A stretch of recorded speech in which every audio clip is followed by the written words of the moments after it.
It can happen. It can happen to anyone. All it takes is a small mistake. So why do you think so many women are pushed to this? Scared? Pressure, parents?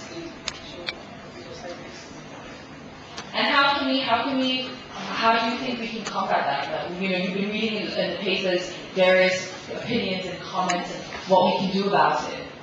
As nurses here, you know, how sex is a big deal, and it's not just about the satisfaction of one night. Very often, so many teenagers or young adults, they think, oh, they get so caught up in the moment, and they forget about the consequences of sex. And it's not just an unplanned pregnancy like we saw earlier, but it's also sexually transmitted diseases. It's your health that you put at risk as well.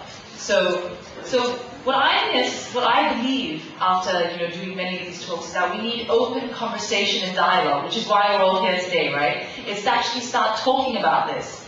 So I'd like to ask, how many of you actually have discussions with your friends or your parents and actually talk to your friends about it? And not just about sexual intercourse, not just about that, but about what it means to get pregnant. What does it actually mean? What does it actually mean to get pregnant? Because how many of you can take the risk today of getting pregnant? Like if tomorrow you were to wake up, guys or girls, and to find out that you're pregnant, how many of you could take that risk? What would that mean? What would that mean to you, to your life? How would that change your life?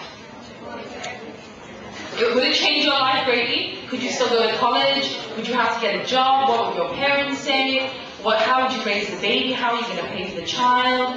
Would you give the baby up for adoption? So these are the risks you have to. This is what we have to ask ourselves: can we take the risk of getting pregnant? But it's important I think it's important to not wait till you're in the situation. That's why I said to you earlier, how many of you guys talk to your parents or your friends about this? Because I think so many people, they don't think about this, right? And then one fine day they find themselves in a situation like the scenario I just gave you earlier on, and you find yourself there and you're like, oh, what do I do now? Do I do this? Do I do that? And you haven't thought about it. Whereas, many people who actually sit there and think about it, you think about what would you do? Are you willing? How far are you willing to go? What are your limitations?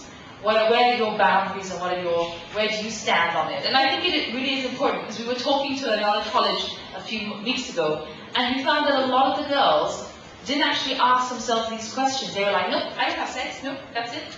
I don't need to know about this. And it's that kind of attitude, which is really scary, because they take this approach of, I don't need to know because I'm not one of those people.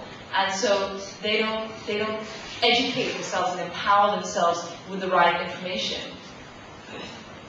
So I guess the choice we have today is, are you sexually active? And if you are, you don't have to raise your hands. And if you are sexually active, then you have no choice but to use protection. And protection means condoms. It means go on the pill for the ladies. It means you have the right to protect yourself.